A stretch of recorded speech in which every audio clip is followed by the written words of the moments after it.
अस्सलाम वालेकुम दोस्तों, welcome to my YouTube channel. मैं हाजिर हूँ आज फिर एक नई कहानी के साथ जिसका नाम है एक ख्वाब की ताबीर। ये कहानी आयशा की है जो कि एक छोटी सी बस्ती में रहती थी। आयशा के वालिद एक मज़दूर थे और उनकी वालदा एक सलाई करने वाली औरत थी। उनके ख़ानदान की माली हालत इतनी अच्छी नहीं थी, मगर आयशा के वालिदैन ने हमेशा उसे पढ़ाई करने की तरगीब दी। उनका कहना था कि तालीम ही वो रास्ता है जिससे वो गुर्बत के चुंगल से निकल सकती है। आयशा शुरू से ही एक ज़हीन तालबा थी, मगर उसकी तालीम के रास्ते में कई रुकावटें थीं। स्कूल में बुनियादी सहूलियात का फकदान था और अक्सर औक़ात उसे किताबों और कापियों की कमी का सामना करना पड़ता।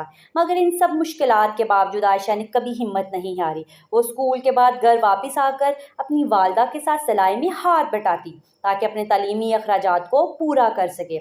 इसके वालिद भी रात की शिफ्ट में काम करते थे ताकि आयशा की पढ़ाई का सिलसिला जारी रह सके।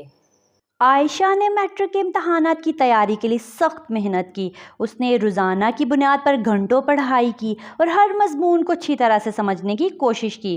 उसके उस्ताद भी उसकी मेहनत से मुतासिर थे और हमेशा उसकी हौसला अफजाई करते थे।